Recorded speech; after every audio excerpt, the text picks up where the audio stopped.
Right, and that was Olivier Messiaen. At his reflexive best, playing Oraison.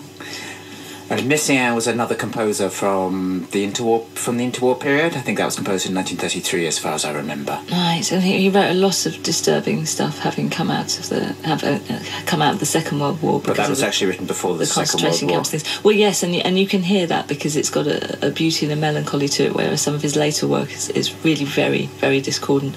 But he is kind of abstract. The music that we're doing all has some sort of relationship, at least in our minds. And you are listening to Phonic FM, the surprising news station. Whether it's Static or Messiaen early in the morning, you never quite know what you're going to get with us. Yes, and indeed DJs and hosts stuck in traffic and arriving with locked doors. And you are listening to Width and Deal presents on Phonic FM 106.8 on the dial. No playlists, no adverts, and not much training. But here we go again, and we're about to talk about poems and abstract writing.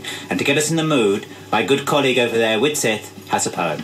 This is called The Rock of Facticity. And it was written during a philosophy conference? It was, actually, yes. And all these pieces should be in a forthcoming chapbook at some point called Geometrica, which is kind of self-explanatory.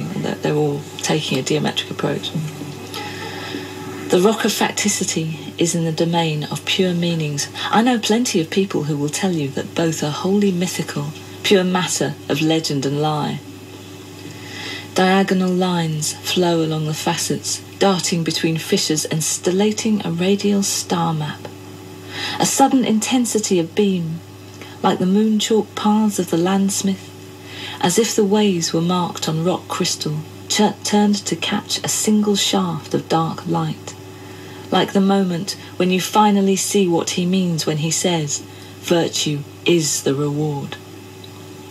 So that starts with a quote from a philosopher and ends with a quote from a philosopher, doesn't it? Yes. The first philosopher is Joanna Hodge.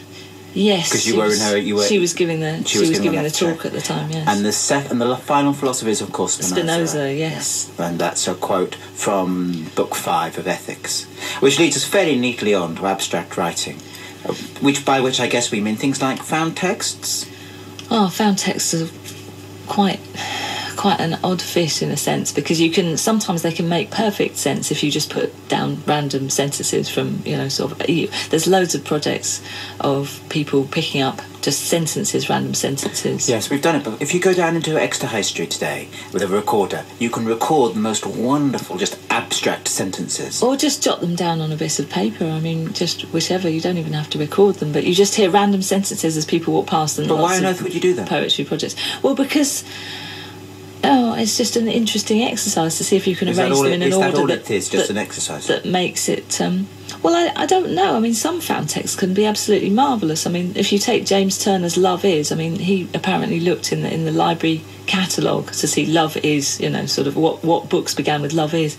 But it's in the way that he both performs it and the order that he's ordered it in, and it makes a really astonishingly powerful poem, whether it's Love in a Mist or Love in whatever. It's I quite was amazing. remembering, it's not a film that either of us know terribly well, but in Shakespeare in Love, one of the things that portrays is Shakespeare as a found writer, because he's going throughout London and he's listening to the words that people are saying, and he's actually using those in his plays.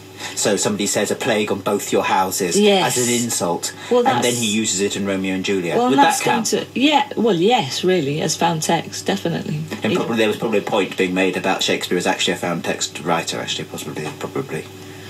Well, you certainly, I mean, lots of playwrights, if they're really good playwrights,